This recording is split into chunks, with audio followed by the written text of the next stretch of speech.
Mo kí gbogbo ojú tó ń wò mí.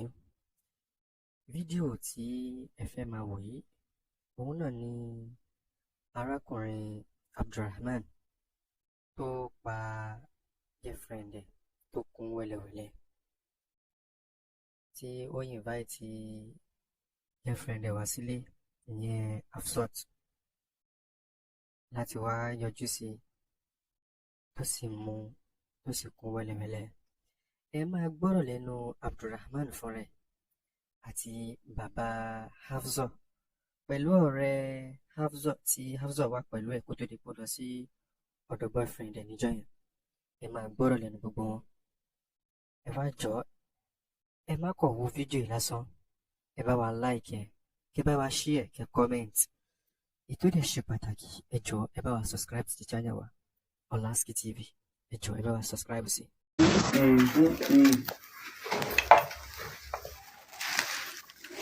Nípa àwọn ilé tó kó kalẹ̀ kí ni ṣe wọn sí. Ó pààyàn tó ní ìpínlẹ̀ ní. Ẹ wọlé ẹ máa wọlé. No, wọ́n padà. Síkè yìí. Ibi tí ó dá sí nìyẹn tó inú kí ọ̀nà tó dá sí. Ẹ wá wọ̀bẹ̀ lóbi dùn.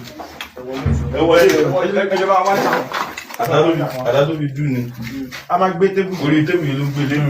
A gbé tébù yìí, a gbé Tébù yìí ló ń kún. Adá. Ó kù ọ̀bẹ. Ọ̀bẹ nù. Àbí tébù. Ó kù kankan lábẹ́ o. Ẹja wá gbò. gbogbo àwọn ìjọba sáwọn ìdílé rẹ̀.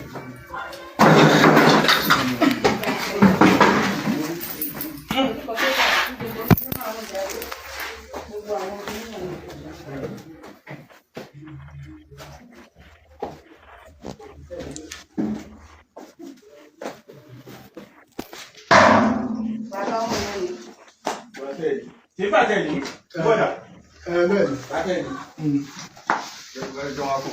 Lẹ̀kẹ̀ rẹ̀ gan wà lélẹ̀. Ilẹ̀ kẹ̀dà. Ó ti já. Pátádà. Bàtà òní.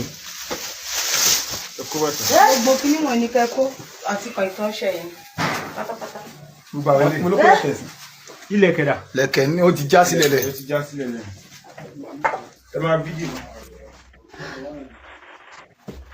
Wá fídíò ojú ẹ mọ̀. Fídíò ojú ẹ mọ̀. Ẹ̀gbọ́n báyìí. Tébù yìí náà máa gbé. Ló wà nínú kìnìún. Ẹ̀jẹ̀ ni. Ẹ̀jẹ̀ náà. Ẹyẹ gbé ẹ̀jẹ̀ ni. Mo ti rí pẹ́ jẹ̀ ni. Dúró. Lọ́wọ́ àwọn fún ìlọ́mọ ká àwọn nígbà ní máa ká. Èyí ń bọ̀. Èyí ń bọ̀. Kí ló wà nílé?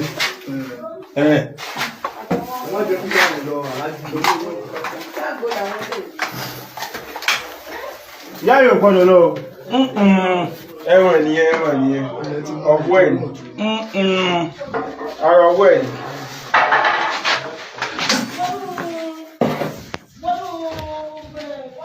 Gbogbo ilé yìí, kí ni ṣe àwọn ilé yìí náà? Àwọn iṣẹ́ rẹ̀. Ẹ̀wọ̀n nìyẹn àti rí kan náà. Ọwọ́. Ọwọ́ ẹ̀.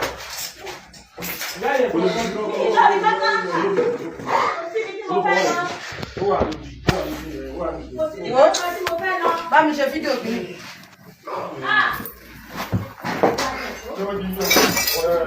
Pé àwọn àìsí ìṣọ̀kan.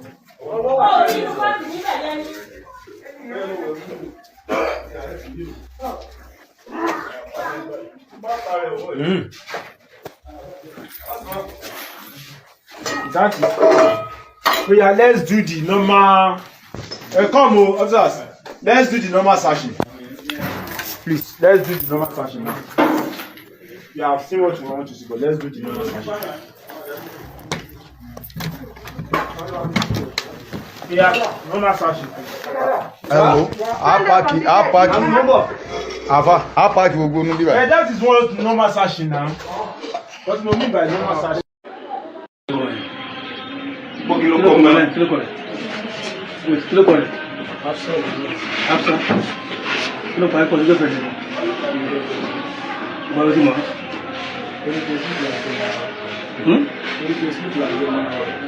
Ẹ̀kọ́ àríta máa ń lóṣù lójú náà. Kí ló wá ṣẹlẹ̀? Ní ìrọ̀ṣọ̀ mi, ó kọ́ mọ́ pa. Ọ̀pọ̀ lè pa náà ní bẹ́ẹ̀ sàlàyé mi. Ṣé ẹ mọ sọ́wọ́? So ìjọ ẹ̀ ó láwọn ṣe ẹgbẹ́ kankan ọ̀rẹ́ wọn ṣe nínú kíkò. So táìmù tó dá mi fún ọmọ wa tẹ́lẹ̀ so ó ṣàpadà débi tí ìkòkò àwàdọ̀ àti ìwà ọ̀hún sí ọ̀sán wájú kúrò ní sùkúl. So ó ṣàpadà débi after tí ìkòkò wá sọ́dọ̀ mi. So bó ṣe dé ó sọ mi pé òun ò tí ì jẹun because ń jẹ́ pé mi pé òun ní discipline ní pé bí 5 bá ṣe òun gbọ́dọ̀ ìka ògbọ́dọ̀ ẹ̀rùn bí 5. So bóyá ní tí ìyẹn tó wá dé lóhùn tí ì jẹun pé oúnjẹ nìyí ni mo bá wà lọ sí ìfẹ́ lọ́wọ́ wàhálà yóò tó sọ mi tẹ́lẹ̀ náà sórí asma bí ẹni ẹ̀ ó tí àdàpọ̀ rẹ̀ ó lè máa ń bí stop pé káwọn fìfì kan fà á. So ìgbà tí mi máa ń jẹ bí ẹni mo ti rí pé ní gas gbèdé ń báyìí. So èmi náà mo ṣọ́ọ̀kì ìjọ yẹn ọ̀gbà bí wàá di pé ìbí nìyẹn ti ṣẹlẹ̀ pé ó ti bá lọ ní ìlọ́ṣọ̀ nǹkan ní ilé pariwo síta pé ilé àgọ́ bá yà bí kìnnìkan pé ní wàá yìí sóò. Mo wà ní ìdúró pé wọ́n ti. Bí kíní ilé ìlú tó wà ní ẹ̀sìn sọ́dọ̀ wa. Kò sí. Ogun sún àbúrò. Ìgbà tó kó síbẹ̀. Okay. Hello. Lórí tó gbé kẹ́lẹ́kẹ́lẹ́ wọn tó. Ọ̀tọ̀ nǹkan ó ti rí bẹ́ẹ̀ yẹn. Kí ló tó tètè gbé lọ sọ́dọ̀ sísàfẹ́ àwọn olè wẹ́ ẹgbẹ̀rún ẹ̀dá? Kí ló mú ẹ gé? Kọ́sí ni mo mú ti fẹ́ ṣe bọ́ọ̀dì. Ìjọ́ ológe gbé gbé síbẹ̀. Ìjọ ìrìn àbí alẹ́ ọjọ́ ìrìn. Ìjọ́ òní yóò rìn sí. Ìjọ Mọ́ndé. Ti pẹ́ nù báwọn ti tẹ̀lé ọ̀gbọ́n. Láti ara rẹ̀ ò lè pé mọ́, ọkàn parọ́ ni. Excuse me. Ó fún kò pé bọ́ọ̀lù àti bẹ́ẹ̀ rí ó mú wọn débi tí kìnìún wà. Tí kíní ẹ̀jẹ̀ bá Ẹ jẹ́ ká gbọ́dọ̀ àwọn tó kólẹ̀ ní wọ́n dàrẹ̀ sí wọ́n gbọ́dọ̀ rí ọgbọ́n mẹ́rin tó kólẹ̀ láti mẹ́ mo lọ́n dà sí kò yé sí tí wọ́n lọ́yà sí ìgbòsú jẹ́ àpókè. Ìjọ wo ni ẹ ṣe dán? Ìjọ Monday bọ̀ ìjẹ́ ẹ̀ta àbí ìjẹrin ni wọ́n mú rìpọ́ọ̀tù yẹn wá tí wọ́n fi tíráàkì kìíní yẹn káńtà náà ti bá àná làwa tó ẹ̀mí ilẹ̀ ń gbélé ẹ̀mí ilẹ̀ yóò ṣiṣẹ́ ìwọ nǹkan rẹ̀ sáfì wọ́n ní kán fúnra rẹ̀. Pàtó nǹkan kan pàtó yẹsẹ̀. Ó ti di mélòó ló ti ṣe? Òṣèré kí wá ló fún ẹ nígboyà àti gé. ẹgbẹ́ ìbá ti ní option. Aláyé. Ọgbọ́n ìwé mú ìdábílá rẹ̀ ni. Òun náà ni onígbà mọ̀ ilẹ̀ sáyẹn ilẹ̀ sáyẹn rẹ̀ lánàá. Mo rí ìlú wo. O ní option. Wọ́n mọ kékeré yìí. Pàtó nǹkan náà. ọ̀nà náà lọ àti àrẹ́ǹjì. Wọ́n mọ kékeré yìí.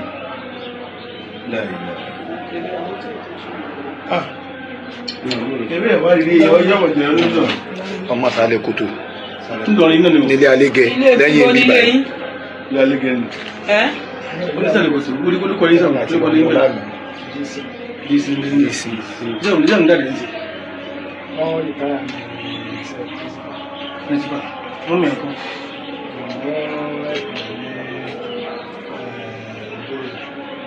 Ògbónù. Ẹgbà sọ́ṣọ́. Wọ́n ta wá lọ. Nọ́mbà kí ni ẹ nínú ọmọ? Nọ́mbà kí ni ẹ? Nọ́mbà Nọ́mbà ọmọ yẹn. Ìwọ náà ní first born. Bàbá rẹ̀ náà mẹ́gẹ́. Àwọn mélòó ni wọ́n wà lẹ́yìn? Àwọn márùn-ún. Àwọn méjì kò ṣùgbọ́n owó.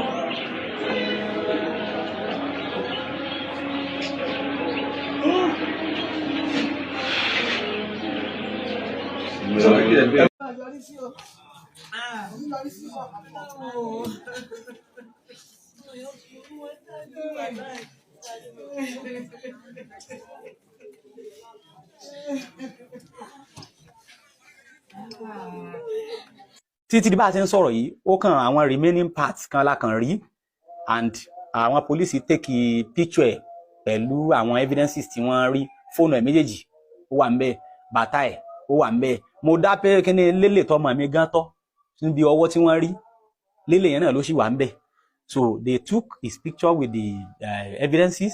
Orúkọ mi ni Ibrahim Lawal Adefalu tí mo jẹ́ bàbá Hafsat Lawal Yetunde Adefalu tí a discover lánàá ní ọjọ́ Jímọ̀ wípé àlùfáà kan Abdulrahman lórúkọ rẹ̀ ń jẹ́ ó ṣekú pa nílùú Ìlọrin. Ní ọjọ́ Monday a ṣe ìkómọ kan ní ìta wa níbí, ó jẹ́ àwọn neighbor wa ni wọ́n ń kó mọ. So ìyá ọmọ yẹn dẹ̀ jẹ́ ọ̀rẹ́ ọmọ ti tèmi Hafsat yìí. So bí ọmọ mi ṣe darí ibi tí ó ti ń manage ní private school tó ti ń manage, ó dẹ̀ ti sọ fún mi pé àwọn ní ìkómọ yẹn bí 6 days ago before the date. So ó ní àwọn lọ síbi ìkómọ. Lákọ̀ọ́kọ́ wọn lọ bá ọmọbìnrin yẹn dáná, later wọn padà wálé, ó wá múra, ó dẹ̀ wá sí ìta níbi tí wọ́n ti ń ṣe ayẹyẹ ìkómọ náà. Ṣùgbọ́n tó tó bí wákàtí méjì lẹ́yìn ìgbà tí ó wá síta níbi 2:30, ìgbà tí ń tó bí wákàtí méjì bí 4:30, màmá ẹ̀ ń láti wá sí àárín agboolé wa níbí, ó fẹ́ kí ó mọ nǹkan tí ọmọ tiẹ̀ náà bímọ. Wọ́n wá ní ìyá yẹn wà pẹ̀lú ìyá ọkọ ọmọ tí ó ń kó mọ ní ìta ń bí. So wá ní kóun wá wò níbẹ̀ kóun kì í. Bó ṣe débẹ̀ ó rí i pé nínú àwọn àwùjọ àwọn ọ̀rẹ́ wọn tí wọ́n jọ wà níbi ìkómọ yẹn, ọmọ ti tèmi ò sí ní àárín wọn mọ́. So ọmọ ti tèmi ò sí ní àárín wọn mọ́. Ìgbà tó di pé ó rí pọ́mọ yẹn ò sí láàrin wọn mọ́, ó béèrè ẹ̀ lọ́wọ́ àwọn yòókù ẹ̀ pé ibo ni Yétúndé wà. Wọ́n ní nísìn náà ni ó gba kọ́ọ̀lù tó dìde pé òun fẹ́ débì kan yìí, kọ́dà oúnjẹ tí wọ́n sáàbù ẹ̀ kò lè jókòó jẹ, ó ṣàn ṣe wéréwéré ló fi dìde lọ.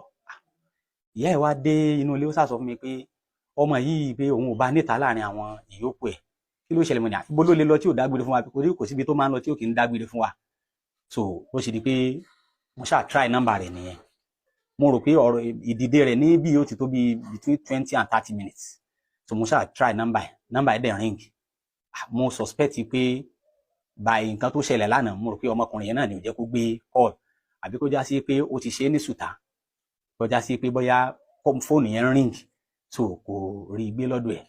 Bá ní mo ṣáà ń bínú pé báwo ni ọmọ ṣe tún lè má gbé call mi, kì í sábà ṣe bẹ́ẹ̀.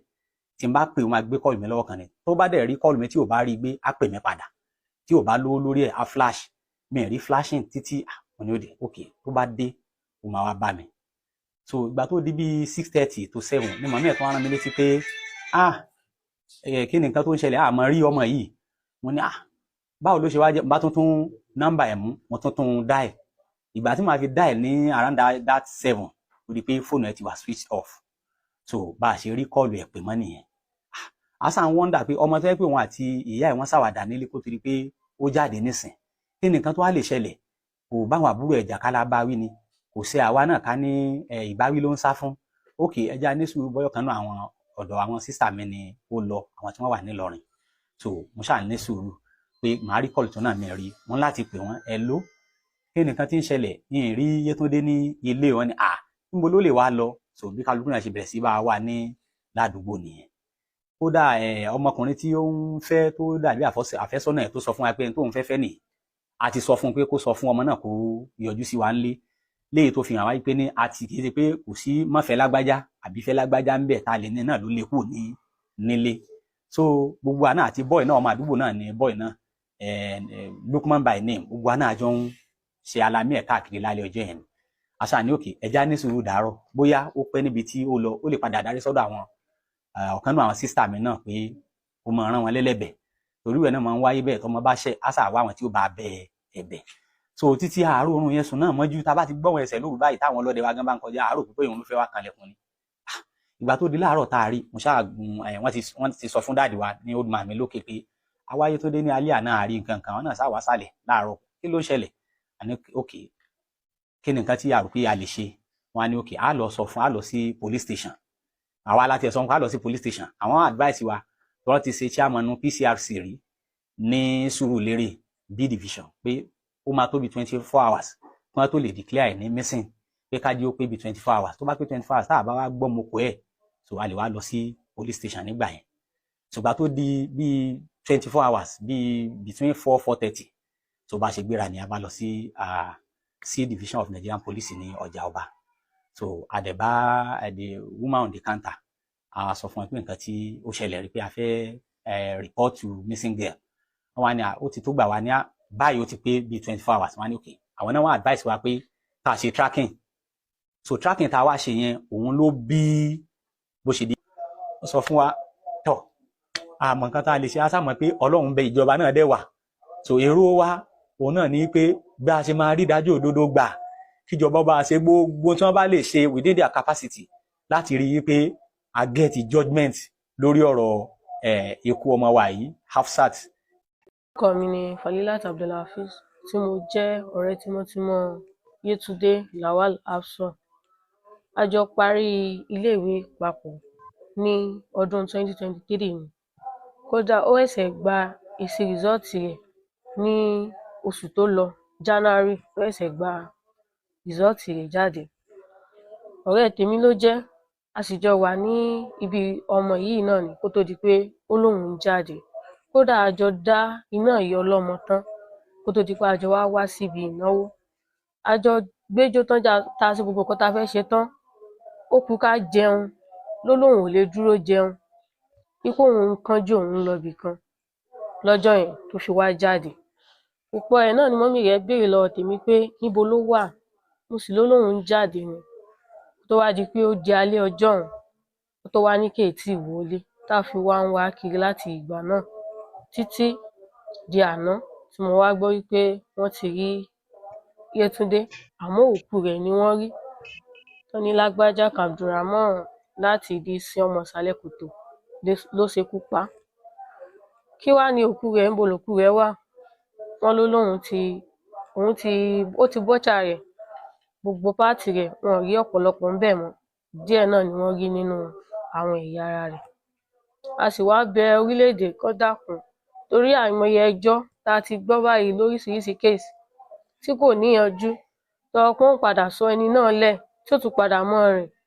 Kó bá wa wá justice fún Hafsat torí tí nǹkan báyìí bá sì ń ṣẹlẹ̀ téléyìí bá tún jáde yóò tún continue ìwà rẹ̀, yóò tún fáwọn míì náà ní agbára àti pé ẹ̀bẹ̀ nìkan ló wu eléyìí tó mú jẹ gbé, eléyìí náà tún mú jẹ gbé. Kán dákun kó bá wa wá justice gidi fún un. She deserves justice because kò kí ń ṣe ọmọ burúkú, kò kí ń ṣe ọmọ tó máa ń rìnrìn kúrin, kò kí ń ṣe ẹni ibẹ̀ ẹgbọ́n kan tí dádì rẹ̀ gbọ́ wípé kò kí ń pẹ́ níta tí ó fi wọlé padà. So definitely kò kí ń ṣe nǹkan, kì í ṣe ìfẹ́ inú rẹ̀ tó fi jáde lọ́jọ́ yẹn. Kò kí ń ṣe ọmọ tí ó jáde nílé tí ò ní sọ wípé ibi báyìí ni òun lọ. Ẹ jọ̀ọ́ nítorí Ọlọ́run ẹ bá wa wá justice fún Lawal Hafsat Yétúndé Adéfáyọ.